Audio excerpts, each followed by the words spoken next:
Good morning, everyone. Welcome to Startup Change Leaders weekly meet. Today we have with us Juan Johnson again from Singapore, uh, and he's going to talk about accumulate wealth virtually, how Singapore fintech pushes the world to hold more corporate wealth. So, as you know, that recently a lot of upheavals have happened in the currency market, and that is where the advantage of Singapore or registering a company in Singapore comes in. And there's a lot of activity which is going on international space. So I'm sure Juan will share with us his, you know, wealth of knowledge which he has, and make us more wealthy by having more and more companies take advantage of this situation. So over to you, Juan. Yeah, thanks a lot, Chief, and nice to meet all of you again. So yeah, over the past, since the last time, I guess I had this session or similar session with Chief, a lot has changed. So like what you said, currency markets has been a bit of a turmoil. Right now, the developed markets are continuously raising interest rates. There's a huge chance that recession is going to come very soon. Geopolitical situation has not improved, if not has worsened.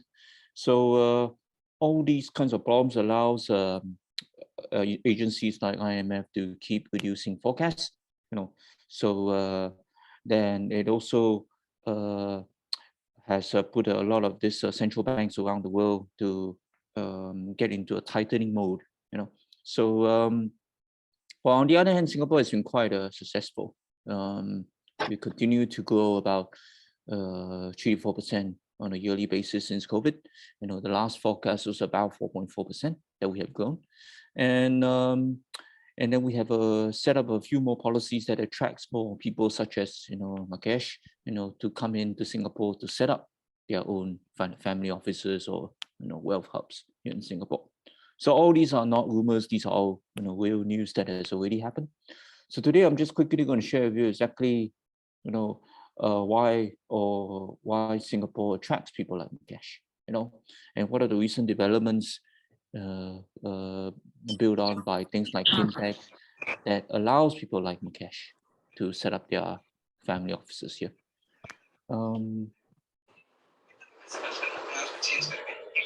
So central banks, as I say, are cutting out, tightening their policies, to respond to these regulations. What we have done is that we allow this.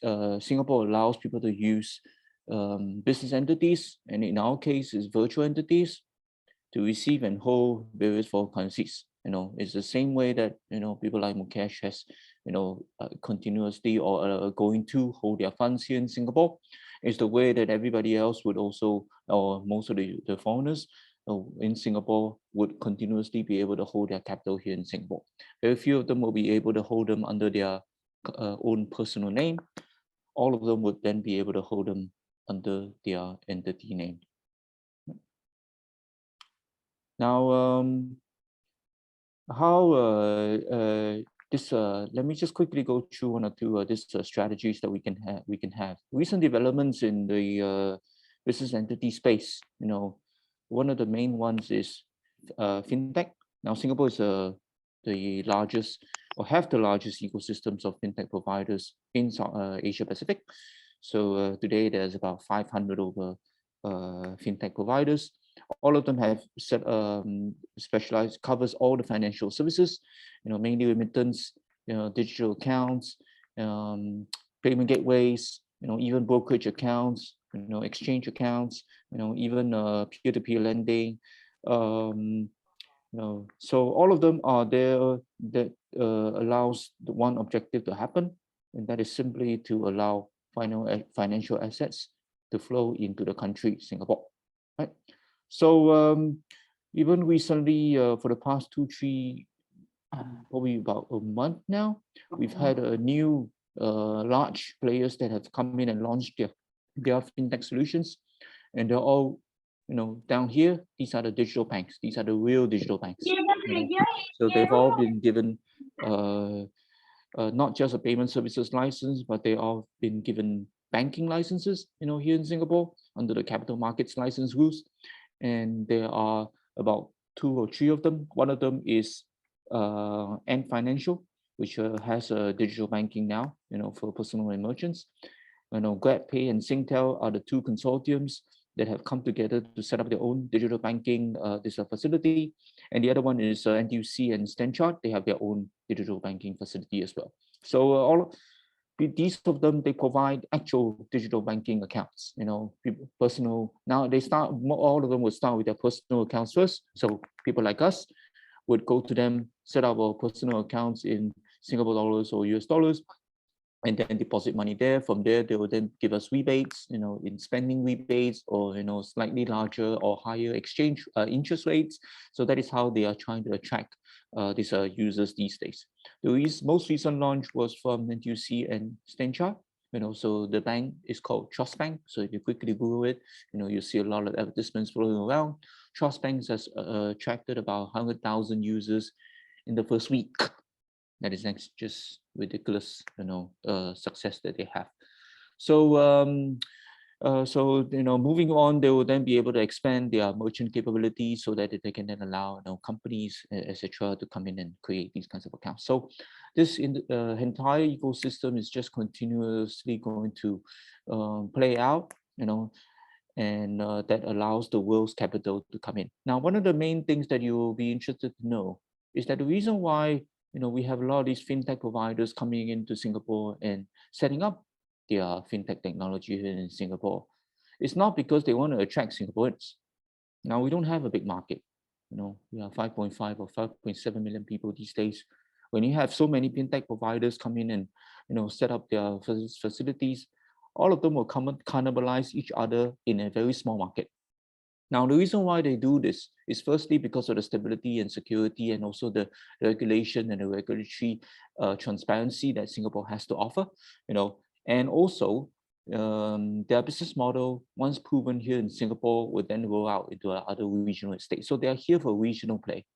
They are not here for a Singapore play. Regional play meaning Asia Pacific regional play, right? So all of them are here in Singapore because they want to attract users outside of Singapore later down the line, and that is why that is something that is very important for we all to know. So because simply people like myself, I simply do not need to use fintech. So I would use the traditional banks. Many Singaporeans as well. They don't need to go at any of these guys to go and set up their accounts. We just use the normal banks that we already have, right? So this is something that is very important to know, right? So as mentioned, all of the financial services are included in the fintech technology these days. So that's why if you need to do any of these financial services nowadays, including LC issuance, you can easily use any of these fintech providers to come in and actually do that for you.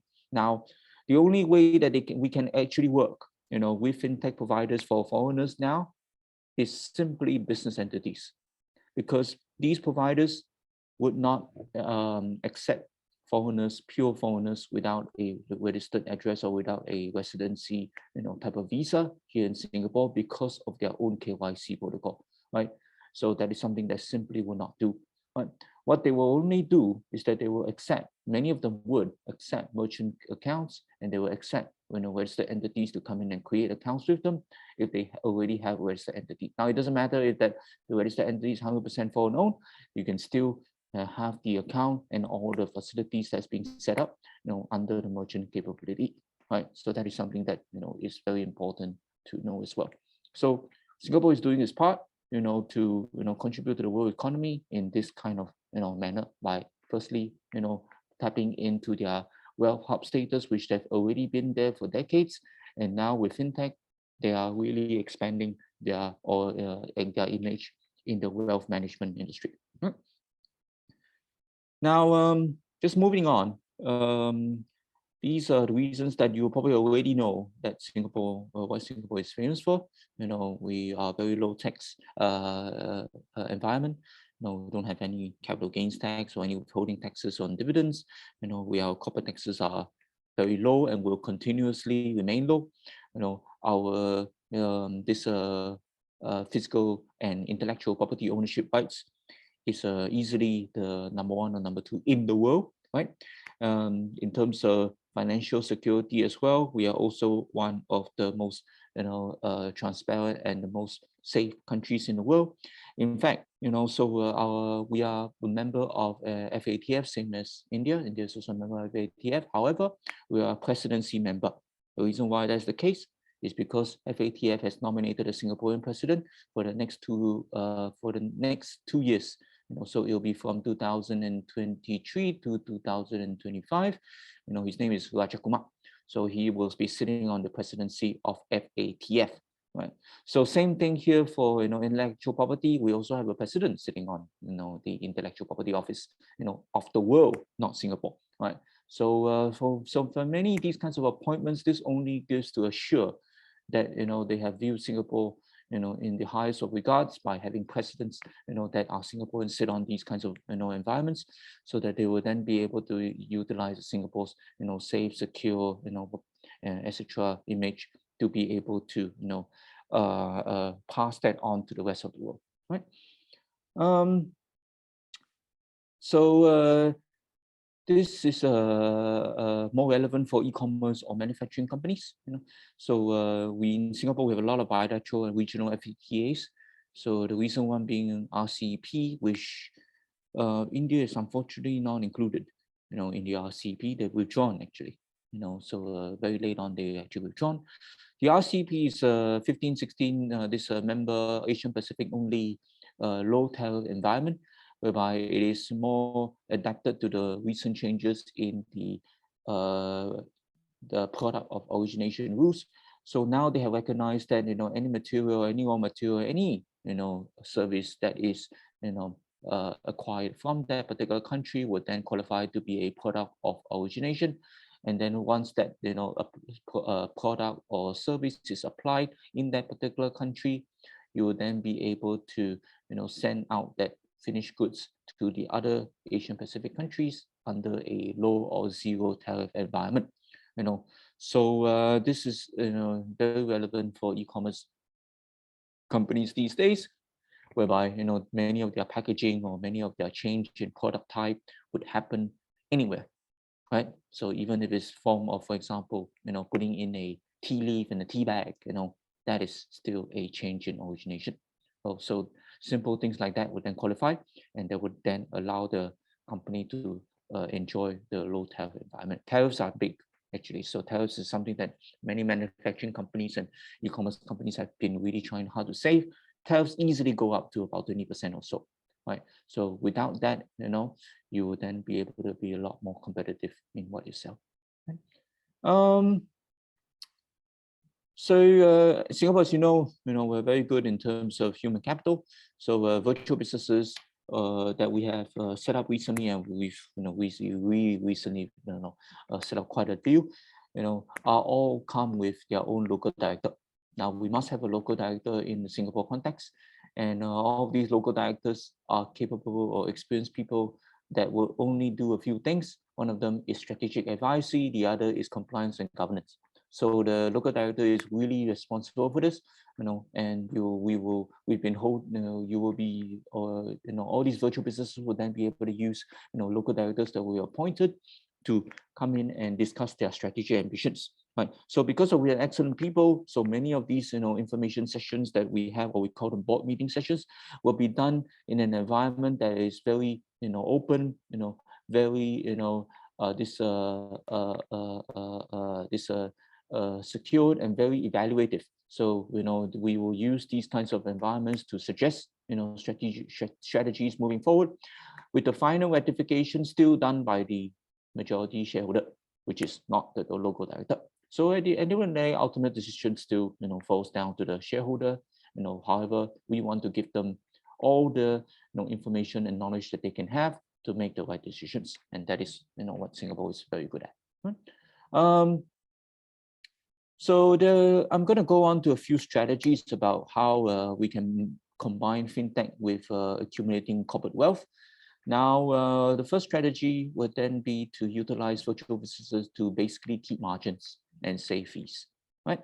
So because we can attract capital from anywhere around in the world through different formats, such as, credit cards, such as, even Union Pay, such as the normal SWIFT, even such as, digital assets, capital that is coming into the, virtual business that we have set up would then, be usually denominated in the international currency form, such as US dollar or Singapore dollar or Canadian dollar, right? We will only be accepting this assets denominated in the international currency form because Singapore is a wealth center, right? So for us to be, qualifying as a wealth center, we have to be able to accept all these international currencies, which is what Singapore is, legitimately allowed to do.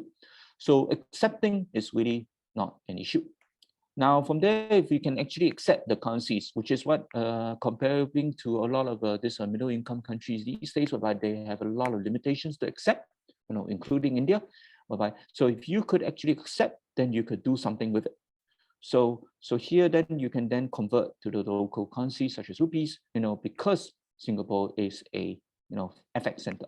So we are one of the largest foreign exchange center. We are basically a big money changer. So if we are a very big money changer, we can then convert to the local currency, whichever it is, so that we can then continuously pay our expenses and, pay the staff. Now, if you have money incoming and outgoing, right, because Singapore is also under the Common English Law, which is a very, easily understandable and, most widely used law in the world, you will then be able to qualify for, liquidity from around the world. So this includes stock exchanges from, not just in Singapore, but, in countries like Australia or Canada, they will all recognize Singapore for its English common law rules and then be able to list the Singapore company in all these exchanges. So that is why you see, NASDAQ accepting, companies like Web, NASDAQ accepting companies like, SEA, that allows them to list there, right? So this is one of the reasons why. You can also then attract, financial institutions, not just from Singapore, which is already a big market. We have 1,000 licensed financial institutions, but pretty much around the world again, right? So financial institutions from, as far as the States, the Europe, anybody will be able to understand that Singapore is this kind of image. And then from there, they will have no problem trying to close the deal with you in terms of, providing you a bit more excess liquidity. Even this week, we've closed a smaller deal, regarding from a Vietnam project with a holding company in Singapore, whereby the investor is from the UK, providing US dollars. You can see, so 3 or 4, different nationalities coming into Singapore and providing that liquidity. So that is really, really possible with Singapore these days, right? So in addition, all the VCs and PEs, around the world, would then be able to qualify and be able to discuss, the providing you the liquidity, as long with all the MNCs and corporates that you can find. Here in Singapore, we have about 7,000 or so MNCs. All the major brands are here. All the major companies are here. If they're not here, there's something wrong. So all of them would be here, right? So you can then easily utilize your Singapore Private Limited to be able to speak to them, since they already have their branch or headquarters here most of the time, right? So this becomes a very easy meeting place, right? So that is basically, strategy 1, because you have access to, liquidity, and you are also able to, receive capital and save the fees from it. Now, one more thing that we need to add, when we do any this kind of changing from currency to currency, or receiving and sending, you are never going to get a cheaper rate than Singapore, right? Again, because we are a financial center and a FX center, when we do conversions, we are doing it at whatever the prevailing rate is. So this is why you see, there's a big queue when you line up at the money changers here. If any currency goes down, so you'll see people wanting to buy, right, that particular currency. So for example, now Malaysian rupees is at an all-time low against Singapore dollar. You'll see people lining up at the money exchange here. So this will, now you're going to be in this situation. If you see, any of these, opportunities that you can get, you then, because you are holding on to international currencies, you'll then be able to get into that currency or get into that asset, very cheaply, and also be able to buy into it at very low transaction fees. that is the magic of how Singapore entities work, right? Oh, sorry, slide. So this wealth strategy number 2, right? So wealth strategy number 2 simply allows you to continue what you do, right? So because we don't have natural disasters, we don't have a lot of exposure to any of these geological political situation, we don't have exposure to very high volatility in local economic activities. We don't have very high volatility in our own local currencies. So this means that when this is the reason why we're still able to grow 3, 4, 5% on a per yearly basis, because we simply don't have these kinds of local induced problem, right?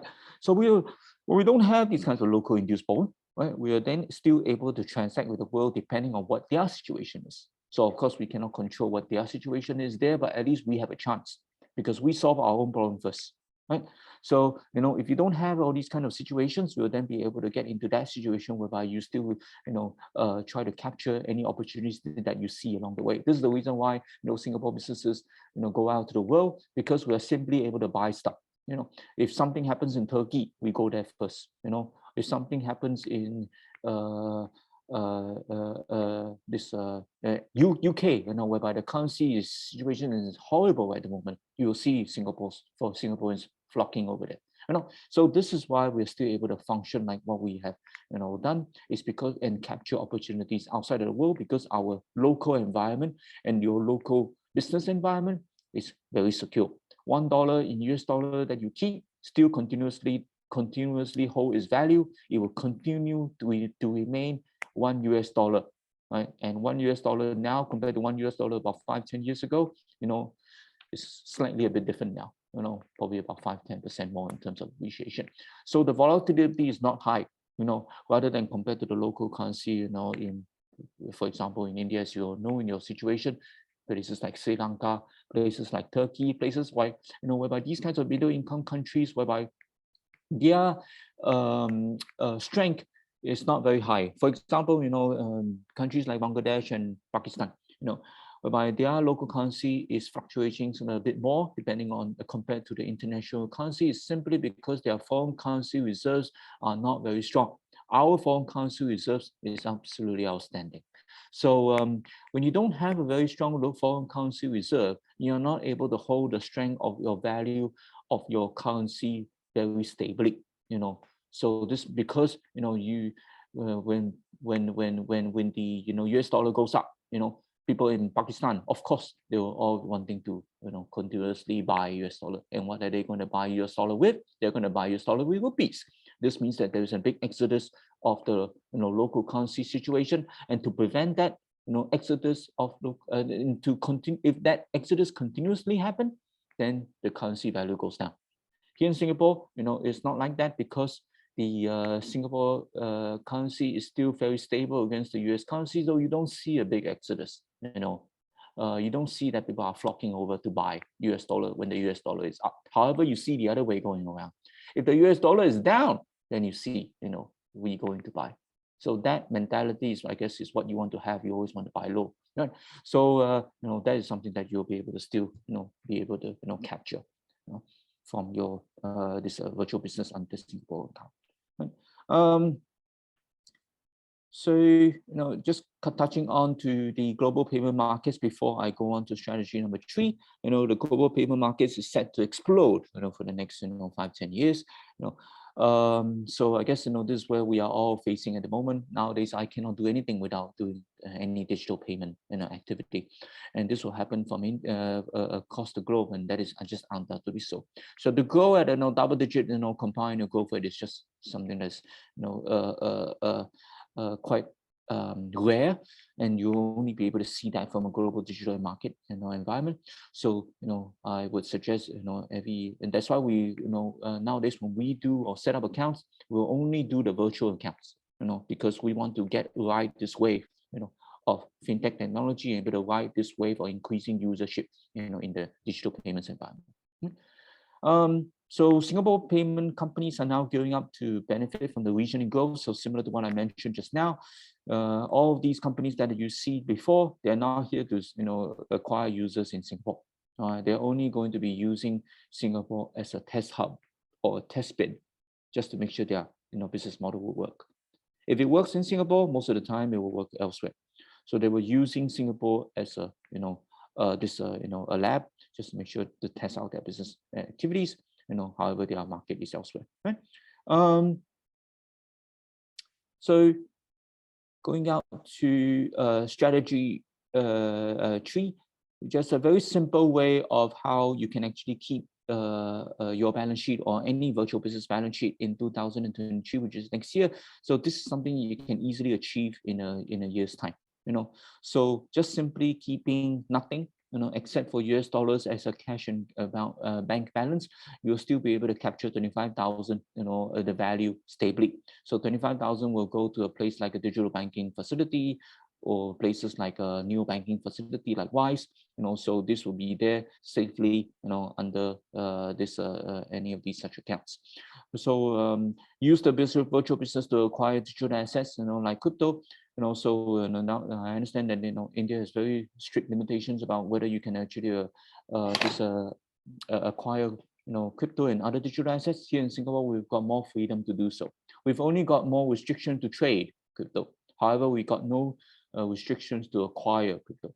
So you can still acquire digital currencies and hold them in very stable brokerage accounts, such as Independent Reserve or Crypto.com. And because you already, now this is the thing that allows virtual businesses to be set up, it is your own intangible assets.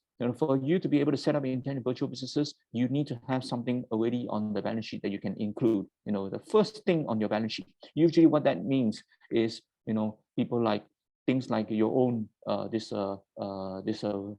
source codes, things like your own intellectual property, things like your own rights, to buy or sell something, things like your own manufacturing rights, for example, even things like your own networks, things like your own industry knowledge, things like your own, franchise or franchisee, license agreements that you can distribute, things like your own distribution agreements, things like your own, there's just no end of intangible assets that you can actually recognize under the virtual business account balance sheet. So you usually start off with that first, and then from there you monetize that intangible assets to be able to get all your revenues and profits that's coming in. So so this is what you can simply do in the first year. So moving forward for the next 2-3 years after the virtual business, you will then be able to upgrade your accounts, such as go to a proper physical bank like DBS, still continuously attempt to increase your digital assets because you can keep them safely here, add a bit more intangible assets or acquire a bit more intangible assets, and go to stocks, open stock brokerage accounts. So in Singapore we have all the stock brokerage accounts here. The reason why we have all these, and it's a good story for you, the reason why people like Mukesh is setting up their financial office here is because people like all these interactive brokers and E-Trade and all these guys, they all exist here in Singapore. So they can easily start their own financial family office, open accounts in these kinds of brokerage accounts, and then trade or buy stocks and shares through these brokerage accounts, all under the Singapore company name. That is why they are here. They are not here because this investment performance is going to get any better, right? It is not going to get any better if you're here in Singapore, right? It is only going to, it is only going to be made more possible, right, to be able to buy more stuff here from the Singapore entity. That is what is capable of doing so. So you'll be surprised to learn that things like for example some teachers pension fund in the States, for example, Ontario Teachers Pension Fund, or Texas XXX Pension Fund. Now they all would have an office here in Singapore. Why would they have an office here in Singapore? It's because of this as well, right? They can then open other brokerage accounts, right? They can then buy stuff from these brokerage accounts, and they can then get access to the low tax environment after they have made a capital gain on these accounts, right? That is the reason why they're here. And also they're here because they can then hire good people to be able to manage their investments, right? There is still no guarantee that their investments are going to do better, but at least they have saved on fees and taxes, right? So moving forward, you can then use your virtual business to invest in other subsidiaries, such as startups around the world, and also be able to qualify for non-resident Indian. Now, in this case, your non-resident Indian investments would not be individual in itself. It will be a corporate non-resident Indian status in itself. So you can use your NRI status to go and acquire properties in India, or you can acquire any assets in India, not put it in a bank in India, because you probably don't need to do that. When you put it in a bank in India, it will be held in rupees, right? So you can then use your NRI status to acquire assets in India. Now, when you do it under that status, you then get benefit from the tax authorities in India. So that is quite possible under the NRI status, right? So 10 years on, then you'll be looking at this, of course. Because we have more liquidity, you'll then be able to sell assets as you go, liquidity of assets one at a time. So you have no lack of buyers if your assets are worth any significant or any relevant number in value, as long as it is not volatile, right? So that is something that is absolutely you can be safely be assured about, that you will have liquidity. So I guess let me just quickly go and share another slide for you. So before I continue anything else, do you have any questions for me, please?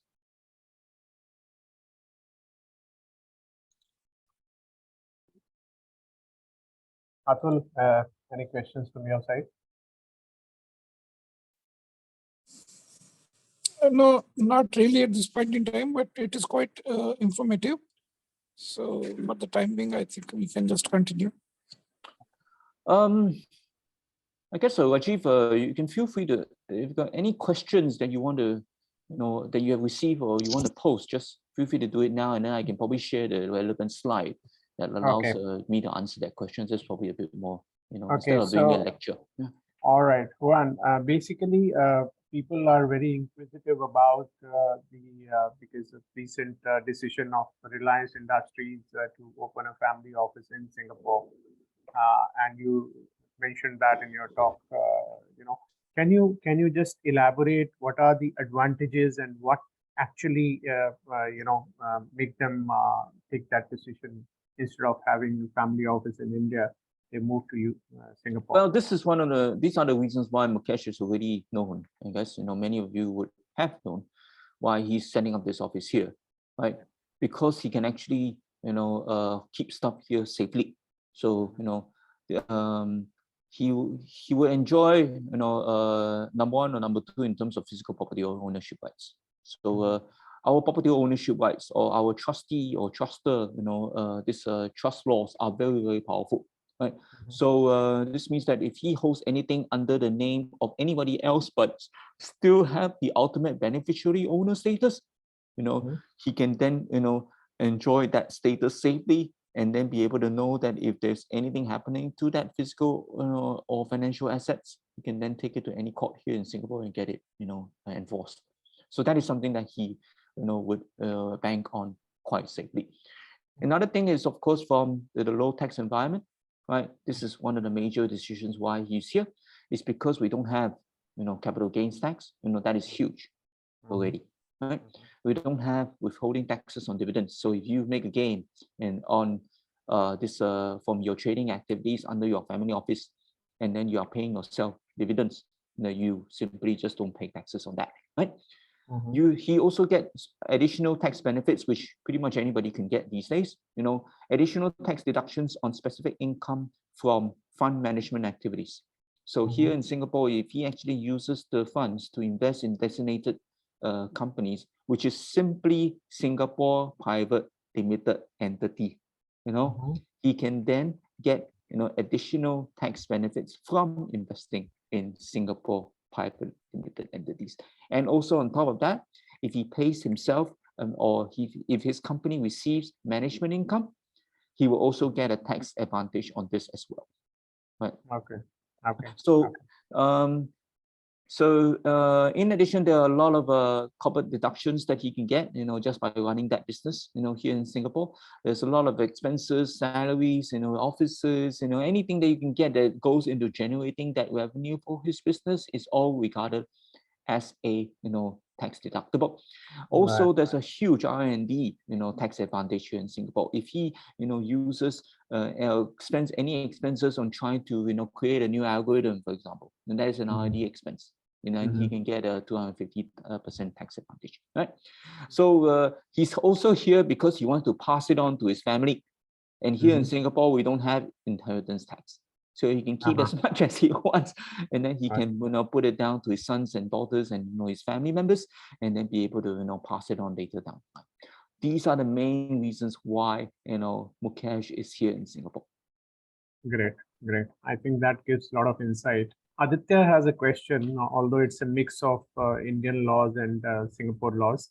So Suhan, you can handle the Singapore part of it. Indian laws will budget. Yeah, Aditya, please. Can you read it down for me, please, Rajiv? Yeah, I actually had put it down in the chat, and one concern we have when we speak to our CPAs in India is that whenever you eat, so there are two kinds of companies. There's one company where someone has capital, say $2 or $3 million to run a company. So that's simple. You can just send the money in one go, and then you can figure out how you're sending the money, whether through a gift deed or whatever. And then you can, you can keep paying yourself. But many entrepreneurs have a way in which they keep, funding the company on a monthly or a quarterly basis. Now, sending money on a monthly and quarterly basis and bringing it back could constitute round tripping by the RBI. So I just wanted any comments on that, because that's not the intention. We don't want to really round trip, but we would want to pay our teams in India. So is there a way around that, or is that a requirement that you've seen with other founders who you've set up holding companies in Singapore? I've never seen round tripping in any of our virtual businesses. The reason why that's the case, why it doesn't apply, is because they usually have two ways that they can actually pay their staff. First is paid up capital, which is a one-time deposit, or a less frequent deposit. They can do it maybe once a year or twice a year. So it's a less frequent deposit, right? So they put in a big sum of money into this virtual business account. From the virtual business account, they then pay their staff through paid up capital deposit, right? The other thing is from revenues. So revenues is coming from outside, they don't deposit revenues from India. So if you're going to be depositing revenues from India to Singapore, that is something, you don't really need to do that, because we don't have rupees account. So, you want to keep revenues in India if you're actually, generating revenues in India.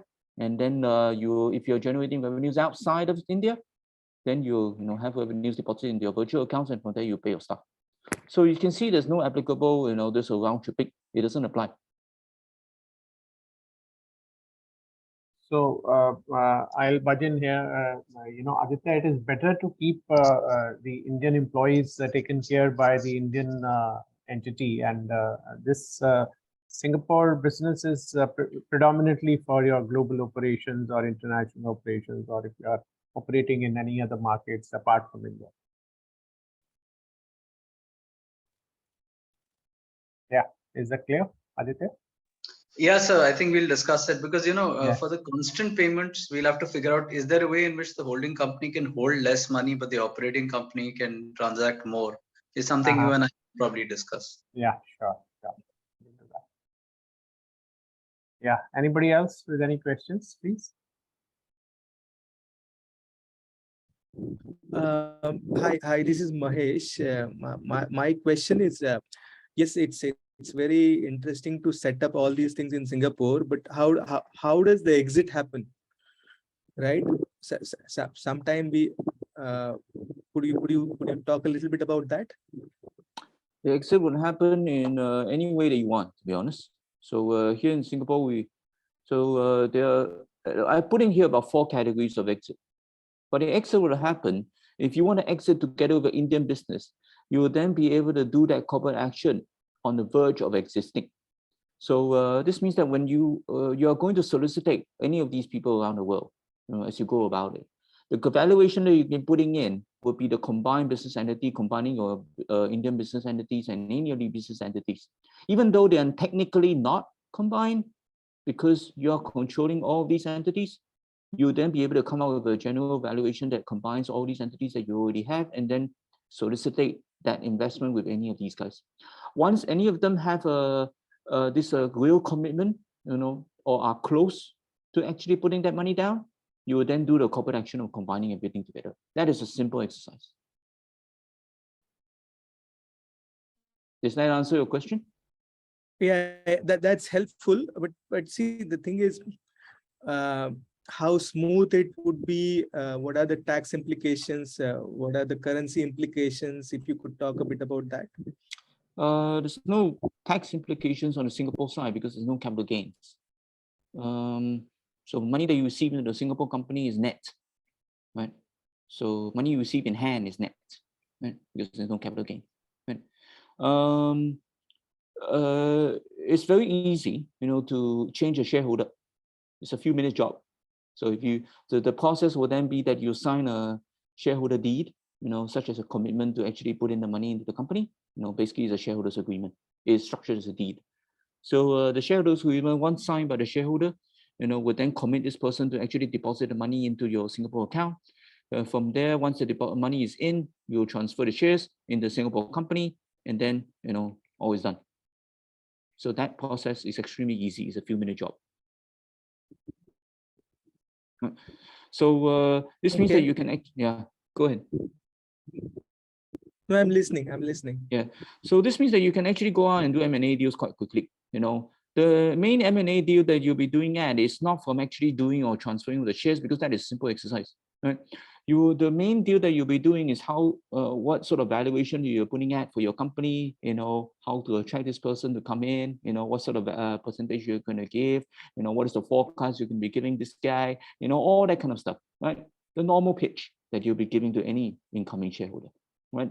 And then from there, once everything is agreed, then all the agreements can be signed, which is very easy, and then the shares can be transferred. That is also a very easy job, right? So that's why doing M&A deals in Singapore is actually very simple. Yeah. Okay. Yeah. See, the founders have to choose, right, whether they should create a Delaware C Corp, or they should create a UK listed company, or they should go to Singapore, right? So how do you? Of course, you've listed a lot of benefits of doing things out of Singapore, but how do we compare against, say, US or UK or even Hong Kong, right? I simply don't. Yeah, I simply don't compare. They have their own pros and cons. We have our own pros and cons. So I do not deal with entities in Delaware, etc., because I know their cons. I do not deal with Delaware companies in Dubai, or because I also know their cons. Right? I'm very familiar with the corporate laws here in Singapore. I can protect all the shareholders. I know when to transfer shares, what the directors are supposed to do, what they're not supposed to do, how to complete a transaction deal, how to get money to come in, how to keep everybody safe and secure. I know everything about that from Singapore. I don't know the same thing from Delaware. Right. So, I guess we're all trying to do things that are less risky and safe. And that is something that I can guarantee from Singapore. I cannot guarantee the same from Delaware. Okay, so very, very useful. Thank you, Johnson. Thank you very much. Right, Mahesh, thanks for the question. I think this question keeps popping up, but yes, both the entities have their own, both the places have their own advantage. But Singapore has a lot of security to offer, and a lot of the transactions are very easy to handle, and proximity also. So that's also very important for Indian businesses. Anybody else with any questions, please? I think we can move on. Rest of your presentation. Yeah. I think I'm pretty much almost done. Let me just quickly go through about 3 more slides. There we go. Yeah. And so another strategy that I like to present is related to the RCP, which is I guess India is not part of that these days, but Singapore is. And under RCEP, it contains all the 15 or 16 other Asian Pacific countries. Now the RCEP works in a way that it is reduces tariffs. That's the main objective, right? So to be able to qualify for reduced tariffs, something must happen in the place of manufacture to be able, and then shipped out from the place of manufacture to be able to get the tariffs reduced. Right? So in the past, X number of years, this rule of origination is very difficult to achieve because it requires a product to be formed from form A to form B, and that usually requires a whole process transformation. Now, because of e-commerce and the way that raw materials and services are provided these days, any little bit of this amendment in the product type, would also then qualify as a rule of origination. So the example that I mentioned just now is about just putting tea bags in the tea leaf, and I can cite many other simple examples like that. So for example, people like Dilma, would then want to put in a different favorite tea leaf, because they have done their coloring here in Singapore.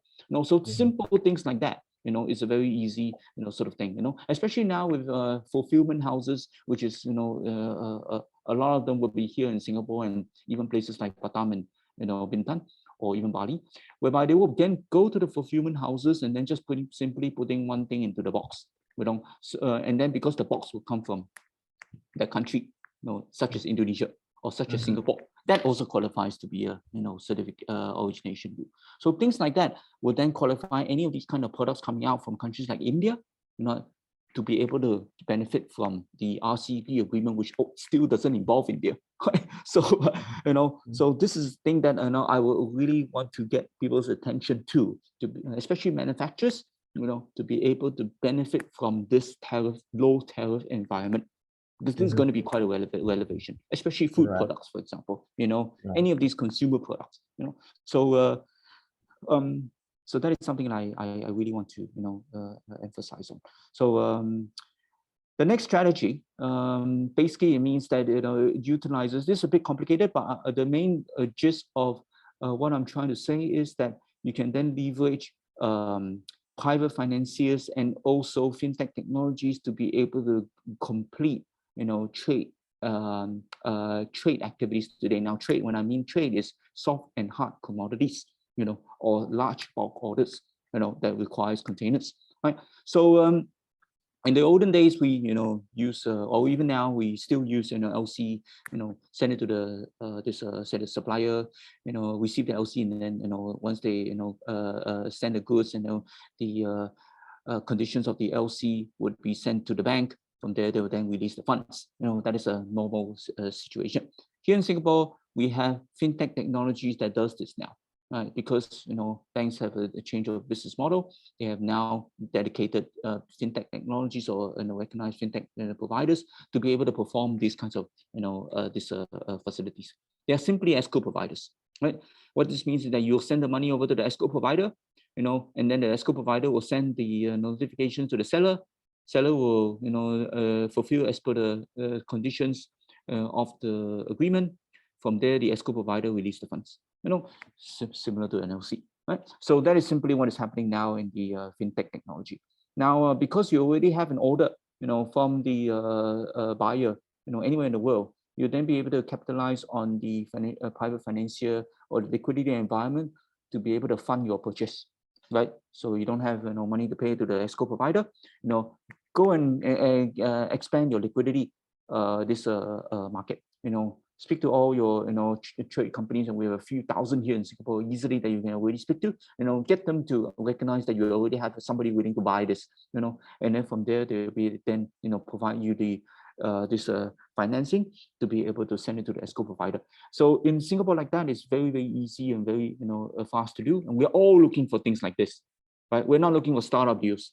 We're looking for simple, real guaranteed buying product deal to be able to finance, right? So this is the deal that Singapore since wants to finance. So utilize the this liquidity positioning of Singapore to do so, right? So finally, it's just basically just do nothing. We have a lot of customers that actually do nothing with their personal business. They keep funds in there, They maintain a cash balance. That cash balance is in Singapore dollar or USD or any of these international currencies. Now they enjoy the volatility of the local currency environment because they're quite immune, because they already kept X dollars or X Singapore dollars. So they just then benefit from any volatility that they see. They buy stuff, they get a few invest in ETFs and do some very small gains here and there, do some very safe and secure investments that they know, put it in some index funds, or just buy a bond, so these are very, very simple things that they can do just by doing nothing, right? So any money that they receive in Singapore would then be, having, subjected to their low tax environment, and then from there they can then set up their own beneficial owner, which is usually their family or friends, right? So and then keep it as for themselves. So this is a very small family office, very simple Mukesh that they have done, right? So anybody could do it, So we don't have to be millionaires to set up family offices like him. Anybody could do it, even if you have 50,000, 100,000, do it for your family and friends, or save the money for them to use it to acquire something else later on. Do that safely from Singapore, right? That is it, Rajiv. Yeah, thank you very much, Juan. I think that was very, very interesting. And friends, as you know, Juan has been part of our community now, almost very regularly, giving talks on Singapore business. And if any of you want to have a one-to-one chat with him, please feel free to connect with me. I will definitely put you across to him for any of the Singapore-related business questions or registration of the company or any such activity. And he is a hands-on guy for governance matters and company secretarial matters, and including arranging directors and everything. And Mahesh, we'll talk about it. Feel free if you need any of the support from Juan for any of your clients. So anybody else with any questions? Atul, any last minute wrap up comment by you? No, Rajiv, so Juan, yeah, this has been really quite informative and quite interesting one. So definitely, I think in the years to come, there are many family offices who would like to set up their businesses, headquarters in these territories. Yeah. Thank you. Okay, as you know that we keep discussing all these global as well as Indian topics. So I have my number here in the chat window. Those of you who are still not part of the community, please ping your numbers to me. And Juan, thank you so much. Indian festival of Diwali is approaching. I think Yes, happy Diwali all. Yeah, we have so a public happy. holiday here as well. So yeah, Yes, it's our now. national holiday. Yeah, so a lot of Indians in Singapore now, and so friends, happy Diwali to all. And next Sunday we will not be meeting, keeping a Diwali off. So just sharing with all of you. Thank you so much for joining today, and let's continue our quest for more and more knowledge on all these international topics. Thank you, Juan. Thank you very much. Have a good day, guys. Thank you. Bye-bye. Bye-bye. Bye-bye. Thank you. Thank you. Thanks, everyone. Bye-bye. Thank you. Thank you. Thank you.